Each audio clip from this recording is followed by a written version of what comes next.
Oi, boa noite. Boa noite. Sexta-feira, mais uma live. Roberta e Daniela. Roberta, Daniela. Hoje a gente vai conversar com o Flávio Ricardo Vassoler, que acho que ele já até entrou aqui. Só um Sim. minutinho. Marlene, minha amiga. Adoro minhas amigas do Rio que nos prestigiam. Muito bom isso. Efigênia Alves. Boa Oi, noite, oi, Flávio, tudo Olá. bom? tudo bem, gente? Como é que vocês estão? Tudo bem você? Quanto tempo? Pois é, com essa pandemia ainda, a gente não se vê desde ano passado, acho que a gente não se viu. Não, a gente se viu no lançamento desse meu livro aqui, ó, do Diário do Escritor na Rússia, não foi? Verdade, verdade. Lá na Martins Fontes, né? Exatamente, Sim, exatamente. verdade. E você estava tomando sua pinguinha, era vodka? Tava tomando uma, hoje eu tô tomando água, tô abstêmio aqui, viu, gente? Mas era vários copinhos de vodka, eu lembro bem. Que legal. Não ficou nenhum daquele lançamento, todos foram embora. Foi um lançamento muito cheio, como sempre. O Flávio sempre é uma multidão que acompanha, assim como a gente também, né? A gente está dentro dessa multidão. Que ótimo. Bem-vindo, Roberta, Flávio, Roberta. Prazer, Flávia. A gente não se Prazer, conhecia. Roberta. Agora você precisa vir aqui na Mandarina para a gente se conhecer pessoalmente, qualquer dia desses. Quando vocês quiserem, a gente coloca a máscara e eu tô aí. Máscara total. Máscara, a gente tem aquele negócio. Nesse, Aquele negócio assim. vocês estão aí na Mandarina agora? Estamos. Sim, dá para você ver? Ótimo. Oi? Dá para você ver a livraria? Ó, Agora, olha que bonito. Nossa, que legal, que bacana. Puxa, que bonito. linda, Tô né? vendo aí, gente. Muito. E como é que tá aí? Como é que tá? Bom, nesse período de pandemia, vocês conseguiram se diversificar bem com o e-commerce aí, Sim, Com com venda e-commerce, virtual e tudo mais? com sim. cursos, entregas, a gente tá indo bem. Mas agora a gente pode abrir de 10 às 18, né? Então o público começou a Ah, tá. voltar com toda a precaução, com máscara, álcool, etc, né? Tá, Mas tá. o pessoal está começando. A livraria é um bom refúgio, porque entra rapidinho, dá uma olhada nos livros, conversa um pouquinho e já resolve a vida. E deu uma voltinha, Tá. né? E Porque compra livros, né? Lógico. porque os livros são super companheiros, né, nessa pandemia. É. A gente tem sentido muito isso aqui, né? As pessoas pedindo livro para poder ter alguma coisa para fazer em casa que melhore a alma, né? E o conhecimento. E Claro, os claro. livros, muita gente pedindo livros maiores, com mais. Crime e Castigo, por Por exemplo. exemplo, Velho e bom. eu, A gente. Como é que vocês querem fazer? então, Vamos começar? eu vou te Tá apresentar bom. agora formalmente, que a gente estava Eu tô aqui com os conversando livros para ler. esse início de conversa para as pessoas irem entrando. O Flávio é um grande amigo e é escritor e professor, doutor em letras pela USP, pós-doutorado em literatura russa pela Northwestern University. E tem vários livros, eu acho que você vai apresentar os seus livros, você já escreveu vários Uhum. livros. E, e tem um canal que você vai falar dele também, um canal recente no YouTube. Então, acho que você podia apresentar Acho que também é legal falar do tema, né? o tema.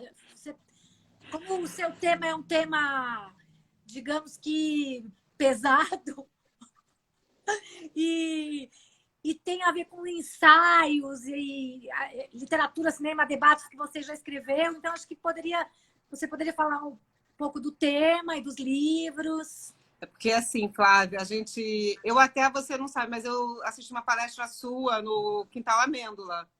Acho que foi ano Sei, retrasado, se não claro. me engano. Então, assim, eu já acompanho o seu trabalho, até porque a Dani fala muito, mas muito com envolvimento da literatura russa, né? Muito ligado à literatura. Hoje, o tema que a gente está trazendo vai além disso, né? Acho que pega um pouco Uhum. mais a questão de filosofia no mundo Uhum. contemporâneo. E eu acho que é um lado que talvez não seja tão conhecido seu. Pelo menos eu não conhecia muito, né?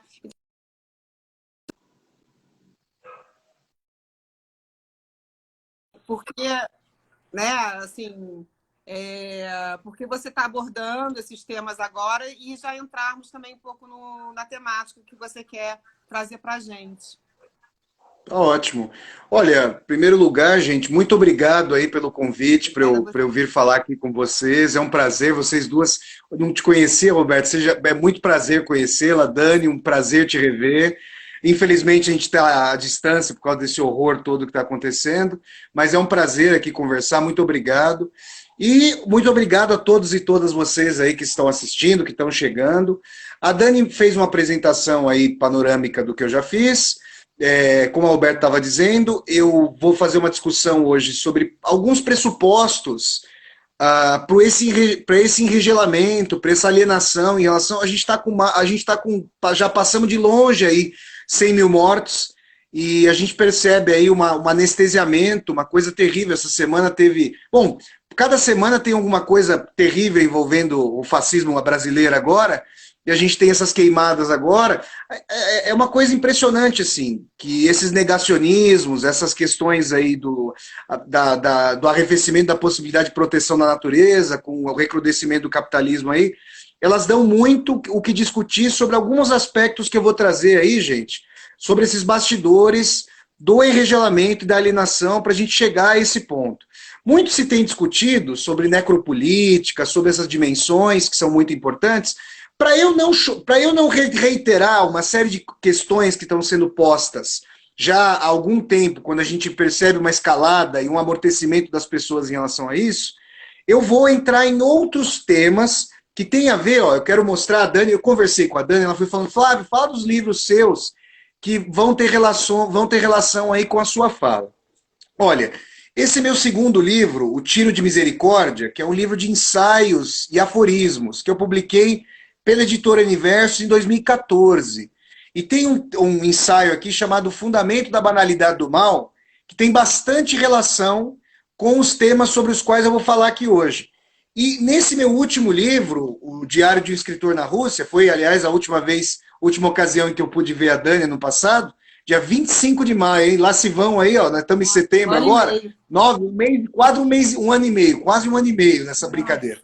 E aqui tem um ensaio sobre reversão do narcisismo em pulsão de morte, vamos dizer assim, pulsão de vida em pulsão de morte, que vai ter total relação aí com o que eu vou falar.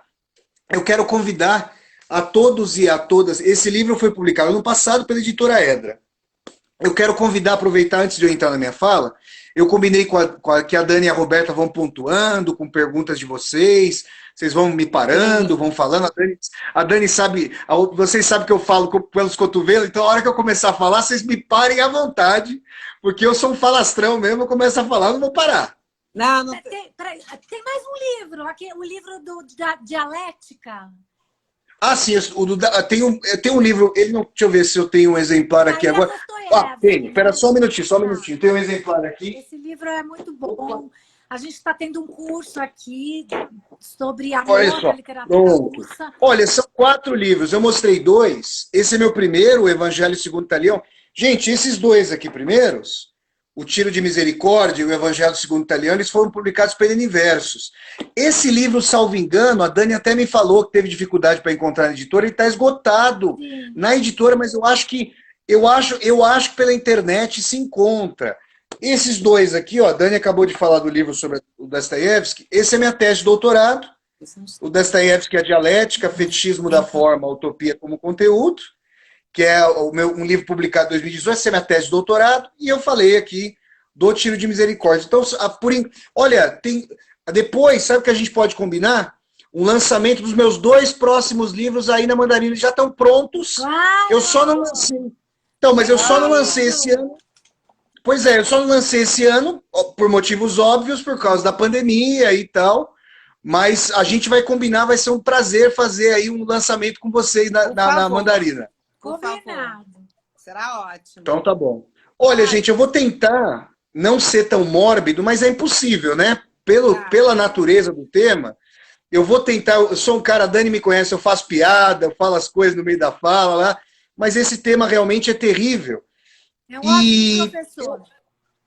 Muito obrigado, querida. Olha, muitas pessoas se pegaram surpresas com o grau de enregelamento, de alienação, de frieza. A gente tem, olha, se vocês forem pensar que já morreram mais brasileiros durante a pandemia do que durante a Guerra do Paraguai, que foi o último conflito em que o Brasil se envolveu. E eu que gosto muito de futebol, se vocês quiserem usar essa imagem terrível, imagina que o número de mortes da pandemia já passou Corinthians e Ponte Preta de 1977, quando o Corinthians foi o maior público do estádio do Morumbi, saía gente pelo ladrão, que é uma expressão que a gente usa no futebol, que é sair pela porta sei lá, sai por tudo que é lugar. Tinha muita gente no Morumbi, agora a gente imagina um estádio desse lotado de cadáveres. Né? É uma coisa simplesmente terrível. Não me sai da cabeça, desde que eu vi aquela foto da prefeitura de Manaus, de helicóptero, com aquela cova ali, com aquela vala comum. Mas eu devo dizer que alguns pressupostos sobre os quais eu vou falar aqui me fazem não me surpreender com esse grau de frieza. Todo mundo está sabendo que as atitudes desse governo federal são atitudes, e aí com vários aliados pelos governos do Estado, elas são atitudes para se desincumbir do problema, muitas vezes passando o problema para o âmbito estadual, e oferecendo uma alternativa que é uma alternativa falaciosa e letal, genocida mesmo. Olha, ou vocês morrem de fome dentro de casa, ou vocês vão se arriscar a pegar o coronavírus, mas vocês têm que trabalhar.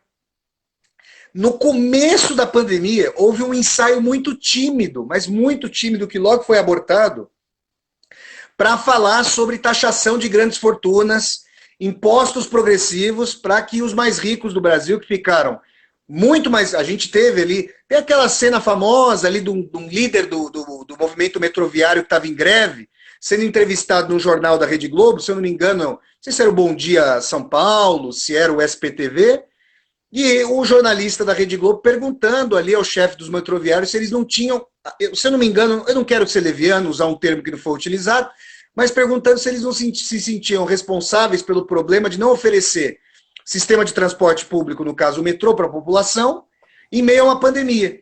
E o metroviário foi muito bem ao redarguir. Olha, eu acho que, na verdade, os bilionários e ultramilionários do Brasil é que deveriam se sentir envergonhados por terem duplicado ou triplicado suas fortunas durante a pandemia. Então, isso foi muito pouco mencionado, ensaiado. Esses termos, essas colocações a gente conhece, eu não vou entrar nesse aspecto aí, porque eu vou chover no molhado, eu quero trazer alguma coisa nova aí, ou uma questão sobre a qual eu venho pensando para nós refletirmos aqui.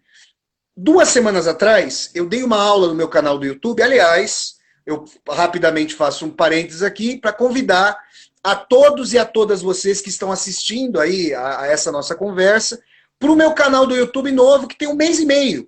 Ele já vai chegar no fim desse mês a 4.000 seguidores, não fez 2 meses ainda, está indo muito bem. E o meu canal se chama, meu nome, Flávio Ricardo Vassoler, V-A-S-S-O-L-R. Quem está aqui no Instagram, que for me seguir no Instagram, tem o link na bio, na descrição, para vocês acessarem o meu canal e se inscreverem lá.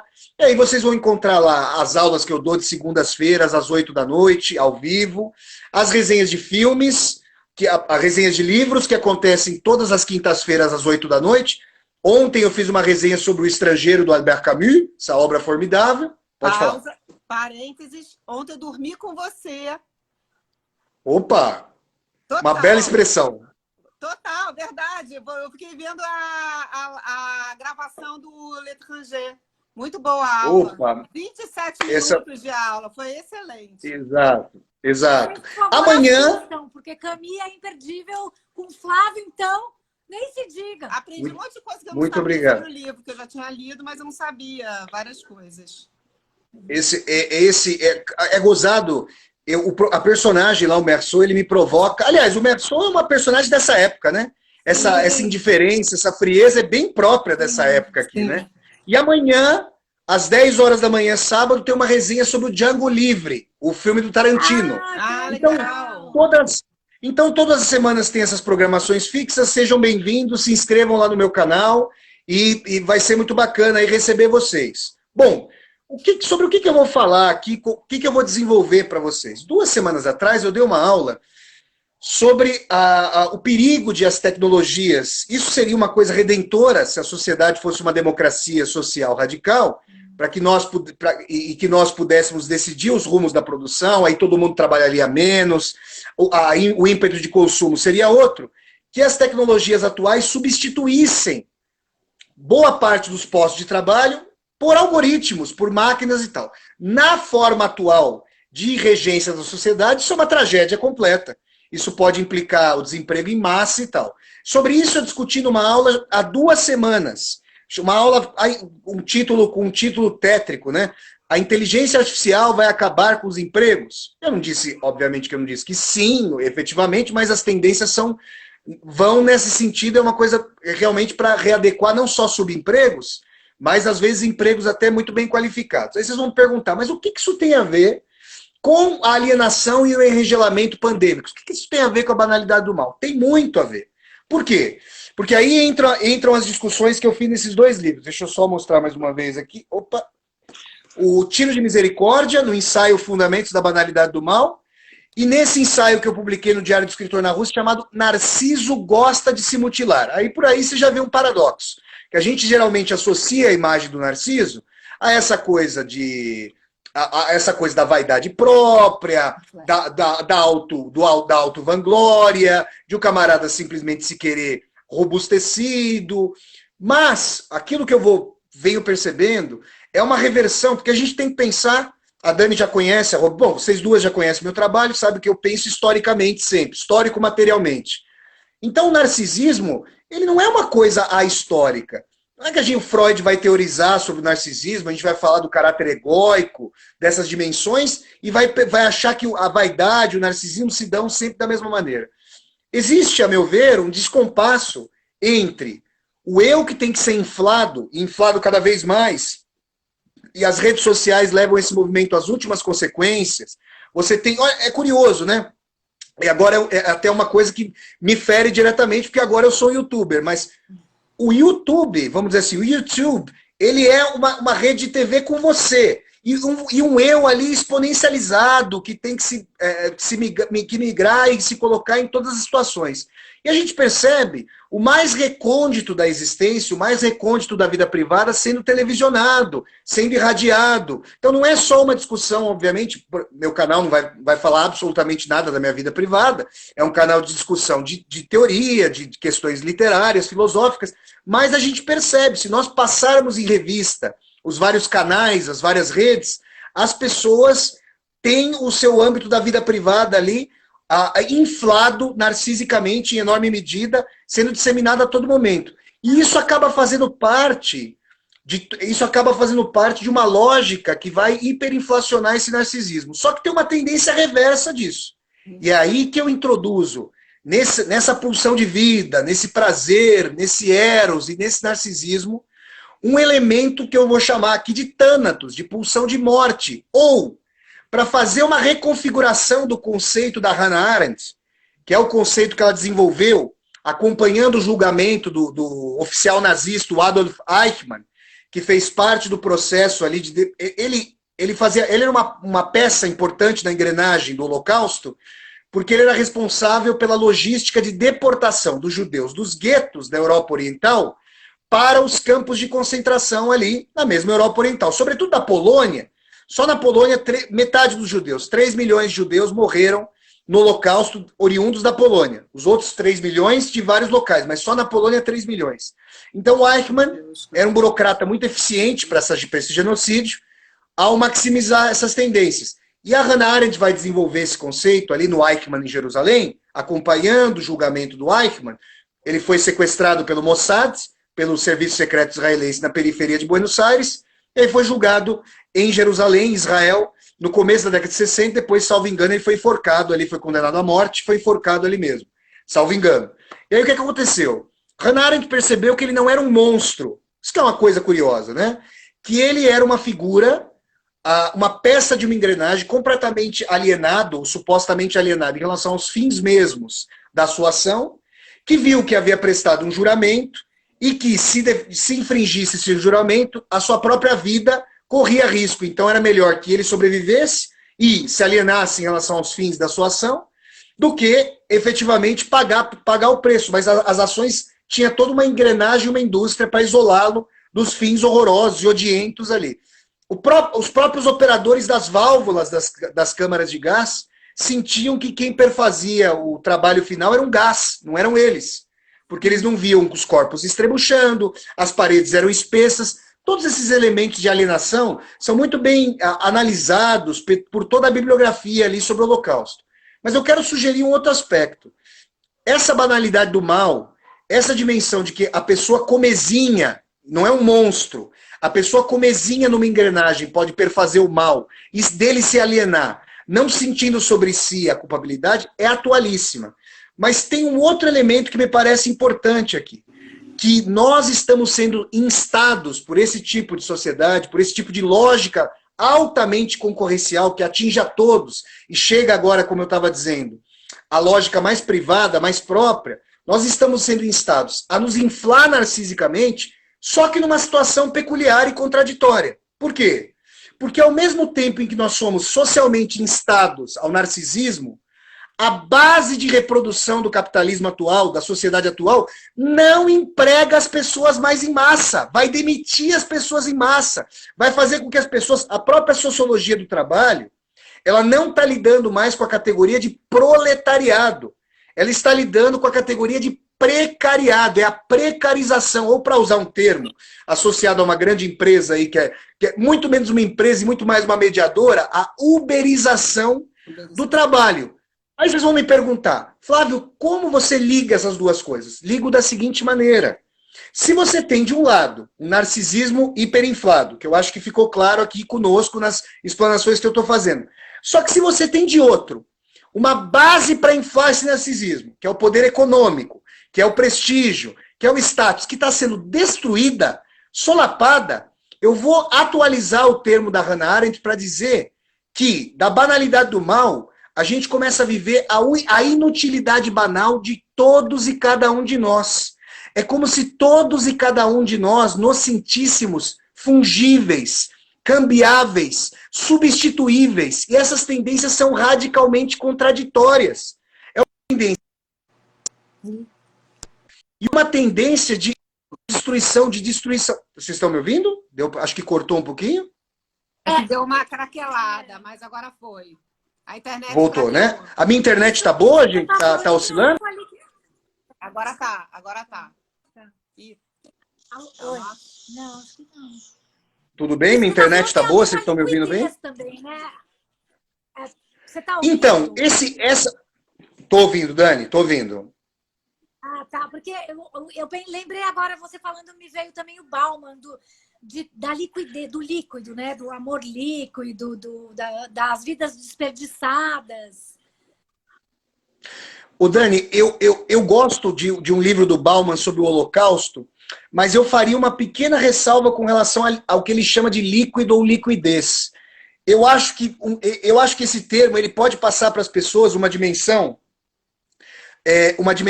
de mais fluidez e de mais possibilidade de adaptação, porque a água, por exemplo, essa água que eu tenho aqui, ela só tem a forma desse copo porque ela está dentro desse copo. Se eu a esparramar pelo chão, ela vai assumir a forma do chão e assim por diante. Então a água ela é polimórfica. Eu estou falando aqui mais de algo líquido, eu estou falando de algo radicalmente fraturado.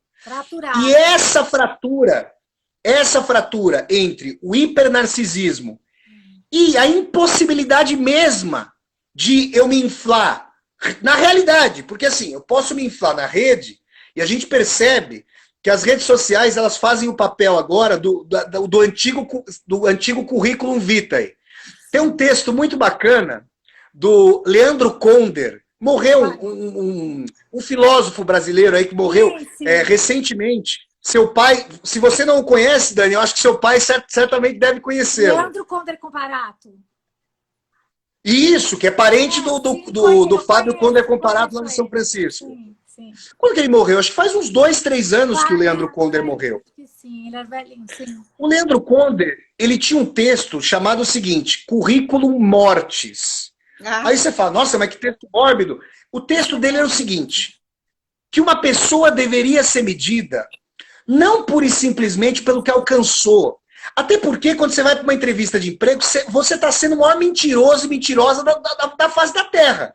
Você não pode falar que você chora, você não pode falar que você é frágil, você não pode falar das tuas fraquezas, você não pode falar da tua humanidade. Você tem que ser, para citar o Fernando Pessoa, você tem que ser campeão em tudo. Campeão e campeã em tudo. E o Leandro Conder, ele propõe nesse texto Currículo Mortis, olhar para o ser humano, olhar para o tamanho da alma de alguém, vendo inclusive os fracassos e aquilo com que a pessoa sonhou, para medir a distância entre a realidade, que ela própria pode ser embotada e não permitir que as pessoas realizem seus sonhos, e aquilo que a pessoa sonhou. Esse é um texto bastante humanista, interessante ali do Leandro Conder, mas o que eu estou dando conta é de que essas redes nos inflam, a gente tem uma dinâmica aí de hipertrofia de nós mesmos, só que a reprodução da sociedade nos está atrofiando.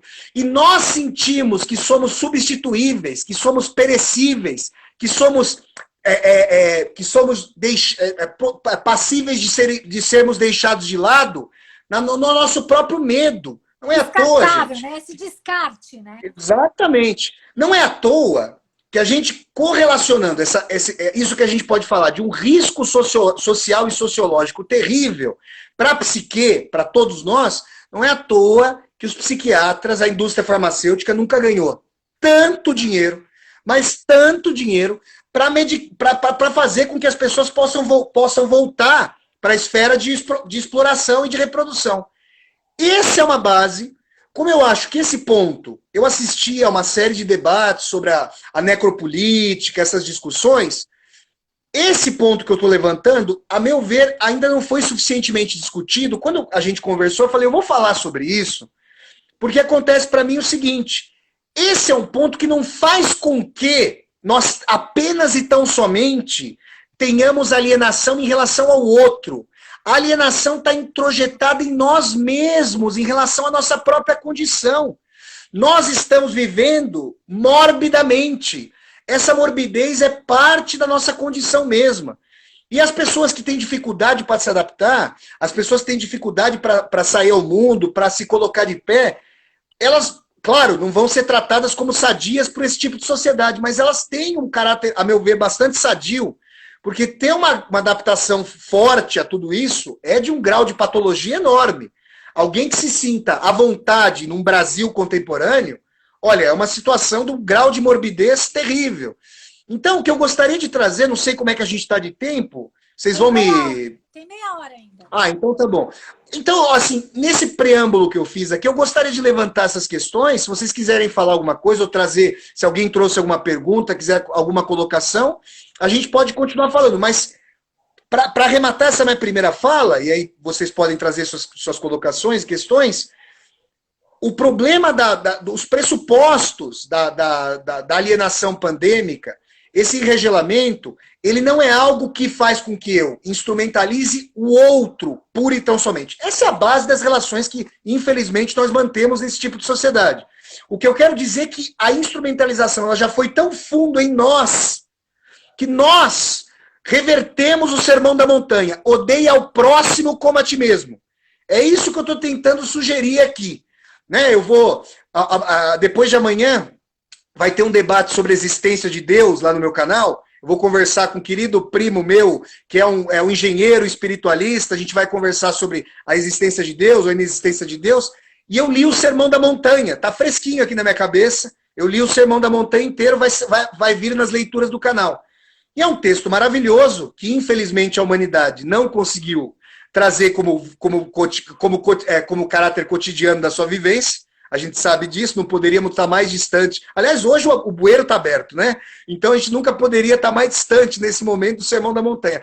Mas eu quero sugerir aqui que a gente está incorrendo, nesse momento, se nós cotejarmos a tendência narcísica, que a meu ver tem pés de barro. Se eu estou me fazendo bem entender, esse narcisismo, ele é completamente ideológico, num sentido com o qual que o Marx empregava para dizer que era o falseamento da realidade, é uma bexiga vazia. Ela não tem sustentação. A maior parte das pessoas precisa perfazer isso, inclusive para tentar suprir essa distância entre o desprezo por si, que não é um desprezo meu, subjetivo. Se eu estou me fazendo entender bem, é um desprezo objetivo. Nós somos substituíveis. E eu quero repetir o que eu disse no começo da minha fala.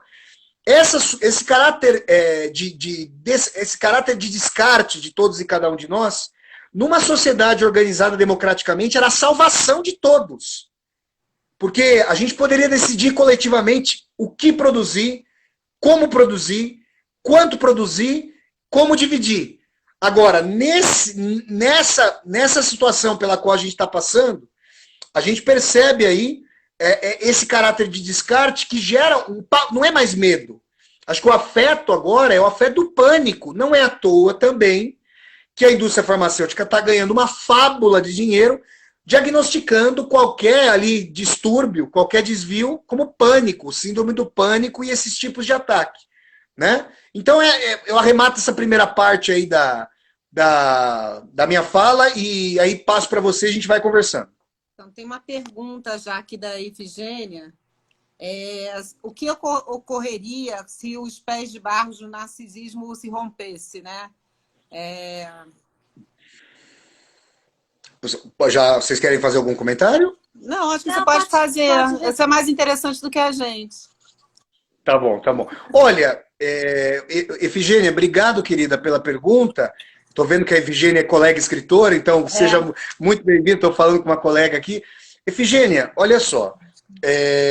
A gente tem uma situação que está sendo discutida muito seriamente pelos sociólogos do trabalho, e o autor, que não está fazendo uma pesquisa específica em relação a isso, mas está compilando várias pesquisas a esse respeito, é o Yuval Noah Harari, o historiador israelense, que em 2 livros, sobretudo, ele tem 3, né? O Sapiens, o Homo Deus, se vocês tiverem para mostrar. Já tem o 4? Acabou de lançar, olha aí, vou pegar para vocês verem. Ótimo, então esse aí a Dani está mostrando é o Homo Deus, né?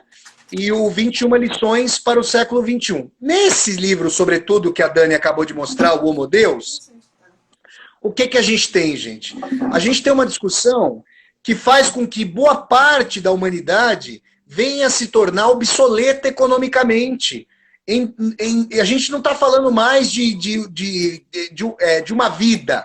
A gente está falando de uma década ou menos do que uma década, pela velocidade. Então, Efigênia, quando esses pés de barro se romperem, a gente vai ter 2 categorias radicais de pessoas. Aqui no Brasil, ó, como é que é o nome dele? Notas sobre a pandemia. Fica tá, esse eu não conheço ainda. Ó, já tá até no plástico aí, ó. Ah, chegou hoje, ótimo. E o que eu poderia dizer para vocês? Que essa população que pode se tornar tragicamente, economicamente inútil, e inútil assim, estruturalmente, que só conjunturalmente vai poder perfazer a sua sobrevivência, ela não tem mais como corresponder de nenhuma medida a esse narcisismo. Agora é interessante, se a gente recuar no tempo e a gente pensar quando o Brasil estava superaquecido economicamente, os governos progressistas do Lula e da Dilma contribuíram para inflar essa bolha. Como não fizeram mudanças estruturais, mas fizeram mudanças muito importantes pela esfera do consumo, que obviamente é parte da nossa cidadania, ninguém vai negar isso, eu seria um grande filho da mãe insensível se eu negasse isso aí, é claro. Mas é importante dizer o seguinte, que esse tipo de parcelização do crédito, ou seja, você teve um alongamento do crediário para que as pessoas pudessem consumir. Uhum. Isso, gente, esse bombardeamento neoliberal, individualista, consumista, ele é o canto de Circe desse narcisismo. Se ele não pudesse ser mantido, olha, para a gente usar um termo psicanalítico para sociologia, como é que vai ficar a lógica do ressentimento em relação a isso? Porque essa energia frustrada, ela vai ter que se reinventar. Isso pode gerar... a gente tinha, na década de 90, os arrastões para supermercados, mas agora eu estou falando de um grau de exigência narcísica em relação a nós, para que nós possamos nos aceitar, não é só aceitar o outro e ser aceito, é nos aceitar. Isso é terrível. Só uma discussão humanística, e agora as ciências humanas não poderiam estar sendo mais assaltadas, achacadas e destruídas aqui no Brasil, para fazer com que as pessoas reconfigurem esse tipo de paradigma coisificado de si. Então, o que eu estou querendo dizer aí para vocês é que esse pé de barro rompendo, ele pode trazer uma energia destrutiva e mórbida, como nós nunca vimos aí nessa seara, porque a situação está mudando. Então, eu disse, eu não sou uma pessoa algorenta, eu sou um cara que gosta de viver, eu sou um cara que luta pela vida. Agora, eu preciso aqui, como um intelectual, como alguém que está pensando a realidade, entender a gênese desse movimento. Então, eu estou tentando pensar com vocês essa gênese. E a situação é terrível. É uma situação terrível. E eu acho muito... É que assim, quando eu vejo a alienação da pandemia, eu vejo um ódio não só por esse cadáver, uma alienação, uma diferença. Eu estou insistindo nesse ponto. A alienação é em relação a nós mesmos. O que apareceu aqui? Sim. Sobre a instrumentalização da sociedade, professor. Podemos pensar Hobbes como Leviatã? Ele muito lógico ao comparar coisas, pessoas e vice-versa, além do poder moderador do Estado. Grandes em... Aí parou. Bom. Parou aqui. Olha, eu não sei quem está perguntando. É a Tessália. Há grandes empresas hoje, procede? Então, além do poder moderador do Estado, grandes empresas hoje, procede. Né? Tessália. Tessália, querida, muito obrigado pela pergunta. Olha só, o Hobbes, ele é um grande pensador e eu gostaria de, nesse momento da minha vida e nesse momento da humanidade, ter muito mais discordância com o Hobbes do que eu tenho, porque o Hobbes é um dos grandes autores do egoísmo, da estruturação de que o ser humano é radicalmente egoísta, a menos que seja refreado para tanto. Tem uma descrição no começo do Leviatã, quando eu li essa obra no ano de 2003, no segundo semestre de 2003. Eu nunca me esqueço, porque eu ficava indignado, mas eu falava, meu Deus, esse cara tem que estar errado. Porque ele falava do egoísmo humano, ele falava, olha, na sua própria casa, quando você tem um dinheiro, você esconde na gaveta. Por mais que você ame os seus parentes, você tem medo que eles usurpem e roubem você. Mas que cretino, que canalha, não pode ser assim. E depois aí a gente vê a eleição de fascistas aqui nos Estados Unidos, na Hungria. Aí você começa a ver a boca de lobo do ser humano aberta, e aí você se lembra do homem é o lobo do homem, né? Do Thomas Hobbes ali. Mas, Tessália, eu quero dizer o seguinte, o Hobbes está num processo de início do capitalismo. Ele está num processo ali de obsolescência do Estado absoluto, ele era um teórico do absolutismo, apesar de ele lançar as bases para esse egoísmo que ia ser a segunda natureza da burguesia no capitalismo. Hoje o processo de coisificação, de tratamento das pessoas como mercadoria, ele é o que está dado. E o que eu quero dizer é um processo ainda pior. É que as pessoas não possam mais ser tratadas como mercadoria. Se eu estou me fazendo entender, a mercadoria é o narcisismo. E não ser passível de ser tratado como mercadoria é não poder nem sobreviver direito e nem ser narcísico. E essa lacuna, ela vai gerar um grau de energia mórbida, destrutiva, que vai ser muito bom, por exemplo, para as organizações criminosas. Não achemos nós que a população mais pobre que vai ficar cronicamente desempregada vai ficar de braços cruzados e não vai. Olhem para o México. Se não houver uma reversão do que está acontecendo no Brasil, o México é um narco-estado. E a gente sabe que nós temos aqui no Brasil organizações agora que são multinacionais. Né? O primeiro comando da capital, o PCC, é multinacional. Apesar de ainda não fazer sombra para os cartéis mexicanos, a gente tem ali uma força de trabalho só esperando. De outro lado, não é à toa, para pensar agora bem especificamente em termos da política contemporânea, não é à toa que há uma politização por parte dessas igrejas com muito poder econômico, porque com a quebra do SUS, com a quebra do sistema de previdência, com a quebra da lei trabalhista, quem vai receber essas pessoas para transformar direito em caridade? A gente sabe quem vai receber. Então é uma coisa, para mim, muito bem articulada não tem ali, a gente sabe que a gente despreza muito e faz muita piada com a anencefalia de alguns quadros aí, que a gente sabe quem são, mas por detrás desses anencéfalos tem uma articulação de política de poder muito correlata. Se sabe o que vai acontecer. Ninguém é ingênuo nisso. Daí essa militarização, essa ameaça de golpe e assim por diante. Então eu estou tentando mostrar a vocês aí características. Eu não sei, eu não vi muito esses debates e eles me parecem estar na estrutura mesmo, DNA mesmo dessa crise.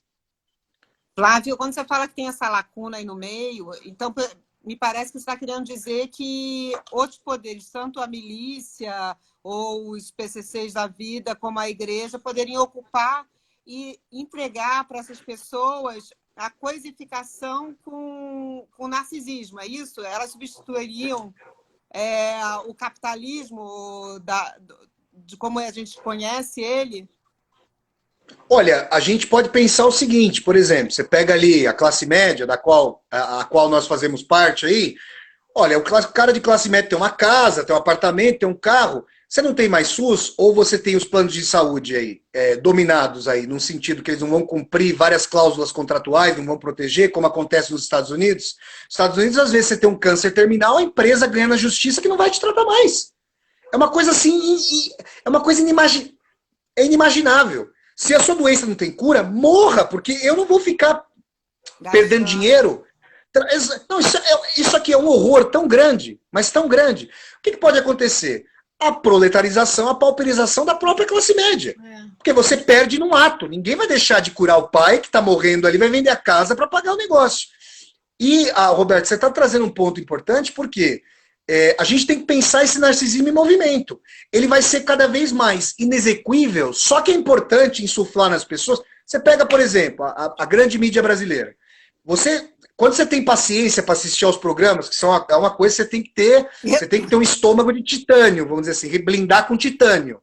Mas você vê as pessoas passando fome, as pessoas sem ter o que comer, e você vê programa aí desses meios de comunicação ensinando as pessoas a serem autoempresárias. Então, daqui a pouco é o empresariado de vender o fígado, vender o dedo. O que essas pessoas... Gente, é uma coisa impressionante. Então, é a lógica da individualização. Para evitar o quê? Uma tentativa coletiva de adesão ao movimento social, para uma mudança mais substantiva. Então, esse narcisismo, a distância entre a ideia propalada, a ideia bombardeada, a ideia posta e o caráter execuível dele vai aumentar tanto, que a gente pode ter um esgarçamento radical. Se nós tivéssemos uma articulação melhor de forças progressivas, isso estaria em disputa. Nesse momento, eu nunca vi a esquerda brasileira tão fraca, destruída. Ali brigando entre si, a gente vê como está acontecendo. Então a gente tem uma disputa aí, a gente tem uma noção que sim, Roberta, quem me parece muito mais aparelhado e próprio para oferecer fileira, só que a gente tem que imaginar o seguinte... A lógica de reprodução da milícia, dessas facções criminosas, é uma lógica... Há alguns meses, o governo estava tentando tomar para si a diminuição dos homicídios. Vocês certamente viram reportagem nesse sentido. Mas a hora que eu vi isso aí, eu falei, mas você pode ter certeza que a diminuição é que determinada facção consolidou a paz, que a gente conhece de que tipo de paz se trata, e aí ela consegue normatizar as relações com um grau de violência enorme. Quando tem que apagar um inimigo, apaga, mas dentro daquele quadro de violência. Então a masculinidade, a virilidade, a força e a violência são marcas patriarcais. Então a gente pode ter um recuo muito grande em frações enormes da população das conquistas muito benéficas do feminismo. Por quê? Porque nesses estratos você tem uma junção entre um fanatismo religioso, em enorme medida, com essa lei de violência. Gente, o Velho Testamento tem livros maravilhosos, mas eles pegam o pior, muitas vezes, do Velho Testamento para trazer essa lógica. Então, a gente está falando de uma situação aí bastante periclitante, para dizer o mínimo. Então, é nesse sentido que a gente pode ver o seguinte, o desamor por si, que é um amor narcísico totalmente irreal, ele está na ordem mesma do desapego em relação ao outro, da falta de empatia. E eu quero dizer mais. A assimetria entre os poderes constituídos, que não são democráticos mais, quando eram pouco, mas agora não são, e aquilo que cada um de nós pode fazer, mesmo coletivamente, ela nunca teve tão grande. O que a gente pode fazer como movimento para mostrar... A gente tem aí um contingente de militares enorme, que esses militares não estão sendo enviados para apagar fogo no Pantanal, por exemplo. Por que isso não está colocando? Isso leva a nossa suspeita de que o Estado agora está mostrando seu caráter saqueado por grupos de poder, lobbies. Eu não quero ser leviano, apontar isso como fator único, mas olha, quem teria interesse em áreas de vegetação ali destruídas? Será que o agronegócio teria? Será que colocar gado teria? Será que colocar soja teria? Então, quando a gente começa a pensar nesse sentido aí, a gente percebe essa simetria. Então, isso está na ordem aí dessa banalização e dessa inutilidade banal do eu. Desse caráter fungível, substituível, descartável, como a Dani colocou. A gente tem uma pergunta bem comprida aqui. Deixa eu ver se a gente consegue resumir. Tá bom. É da Marflalex. Aí não sei qual é o nome. Marcos Flávio. Tá. Aqui de Fortaleza. Fortaleza. Quer ler, Dani? Ou você não consegue? Vamos lá. Em vez do narcisismo, ele está falando que ao invés do narcisismo pode ser um irracionalismo. Ou seja, esse narcisismo seria somente mais um fenômeno de algo maior que ele chama de irracionalismo. O que você acha disso? Olha, Marcos, eu gosto muito da obra Dialética do Esclarecimento, dos filósofos alemães, o Theodor Adorno e o Max Horkheimer, da Escola de Frankfurt. E a Dialética do Esclarecimento, ela mostra que o iluminismo, esse movimento que está sendo esgarçado agora, ele tem um movimento contraditório. Ao mesmo tempo em que ele possibilita viajar de avião, curar doença, as várias... ir para o espaço, conhecer outros satélites, descobrir etiologia de doenças, as várias conquistas tecnológicas, descobrir aí o microprocessador e assim por diante, ele também se reverte como uma dominação que é do ser humano, que é a dominação da natureza pelo ser humano, que se volta contra nós mesmos. Então é uma dialética, porque é um movimento contraditório, cuja racionalidade não é uma racionalidade democrática, é uma racionalidade das corporações. Eu acho que o exemplo mais didático para falar disso, para falar de uma racionalidade que é instrumental e não é emancipatória, e por instrumental eu estou dizendo, use o outro como meio e não como fim em si mesmo. Vou dar esse exemplo. A indústria farmacêutica não tem interesse em curar a doença. Dá para perceber por quê? Eu tive um tio que pagava 10 pau, que chegou a pagar 10 mil reais por sessão de quimioterapia. Preciso dizer o que é mais lucrativo, se é curar o câncer, ou manter o tratamento, ou dar o paliativo. Isso não é teoria da conspiração. Quem dera fosse minha cabeça doentia, pensando pura e simplesmente nisso. O que eu estou tentando mostrar, Marcos, e vocês que estão assistindo? Que existe aí uma dimensão de uma megacorporação que age egoicamente em prol dos seus interesses, solapando todo o interesse da coletividade. Isso não é irracional. Isso é contraditoriamente racional, porque é da lógica de instrumentalização para maximizar o prazer, as satisfações e o lucro dessa corporação. Isso só é quebrado com democracia social.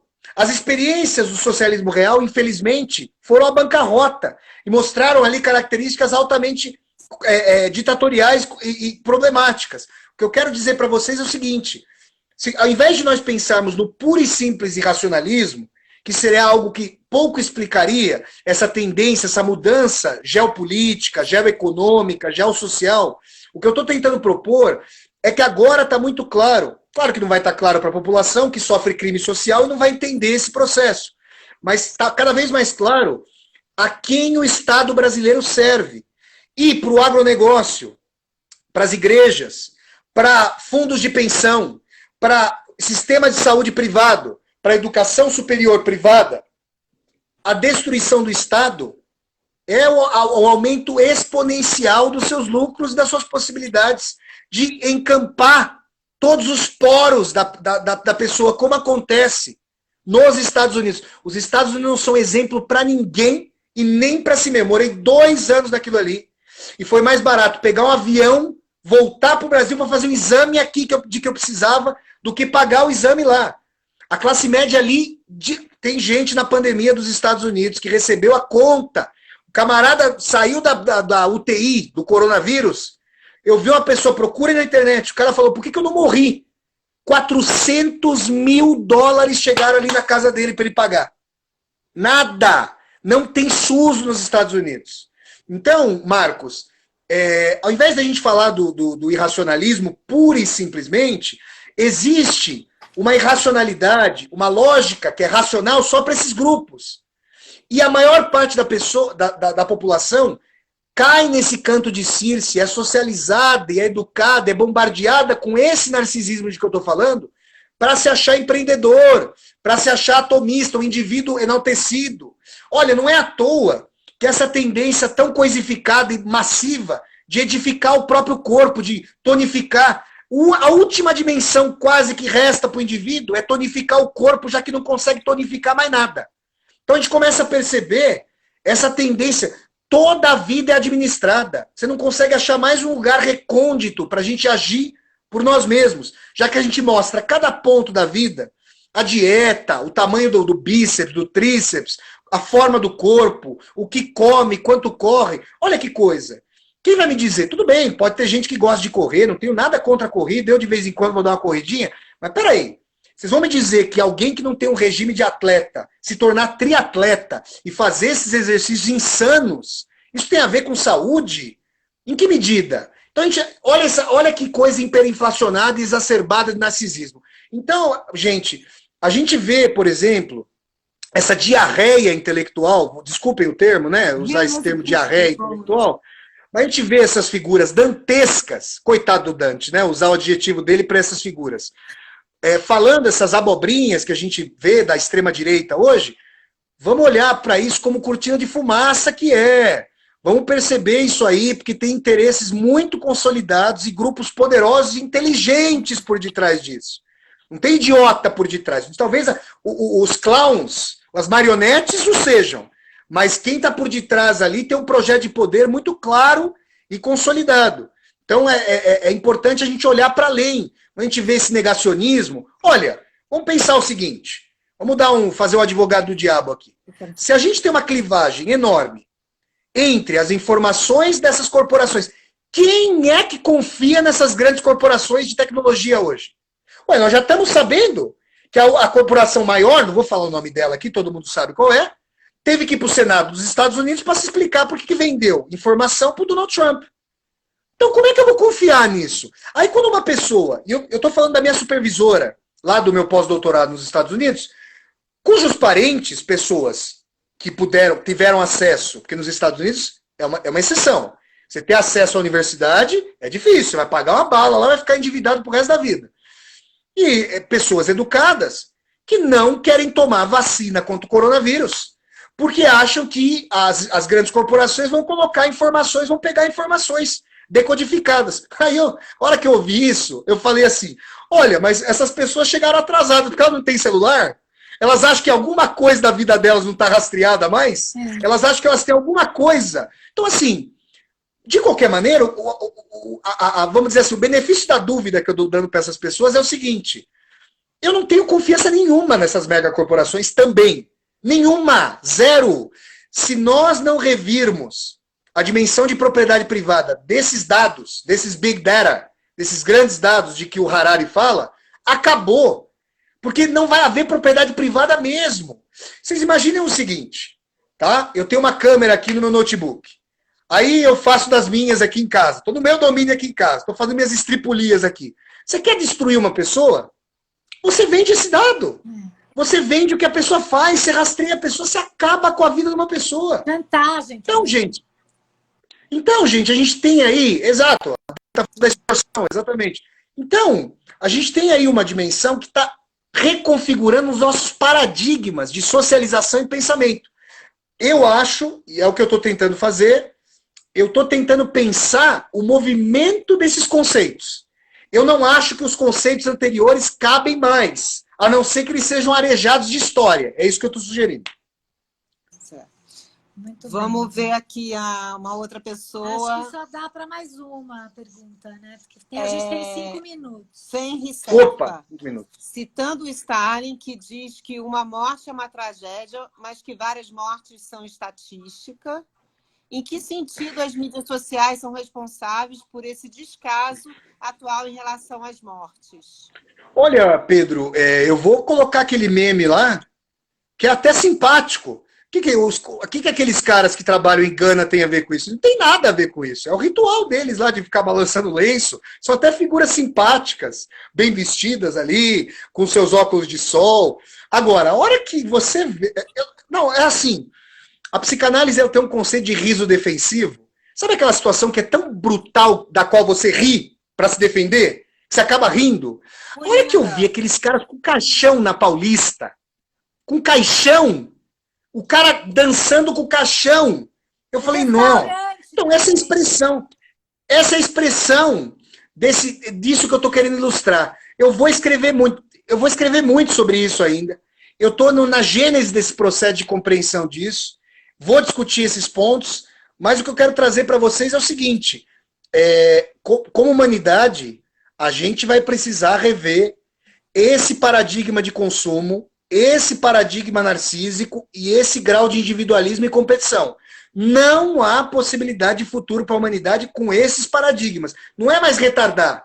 Não é mais quando. Li um texto recente aí de um grande amigo meu que é psiquiatra, o Paulo Urban, maravilhoso, ele falando, não é mais quando vai ter outra pandemia, quando vai ter outra crise de incêndio. Com esse grau de extratividade da natureza, não tem o que falar. É simplesmente uma questão de... não é se, é quando vai acontecer. Então, gente, essas discussões aí são formidáveis. A Dani, eu sei que vai acabar. Quero deixar o convite, mais uma vez, para todos aí seguirem o meu canal do YouTube, Flávio Ricardo Vassoler. Foi um prazer conversar com vocês, gente. Maravilhoso. Obrigada, Flávio. Obrigadíssima. Não, acho que é isso. Gostei muito. Eu acho que você fala muitos conceitos novos, assim, que requer muita reflexão. A gente vai ter que fazer uma segunda rodada em breve. Quando vocês quiserem. Eu estou à disposição de vocês com o maior prazer. Tá bom. Obrigada, Flávio. Obrigada a todos. Parabéns Boa noite. pelo canal novo. Obrigado, querida. Muito obrigado. Parabéns aí pelo trabalho de vocês. Obrigada. Vamos tentar disseminar o humanismo, né? Beijão. Tchau, querido. Beijo. Tchau, gente. Tchau. Obrigado.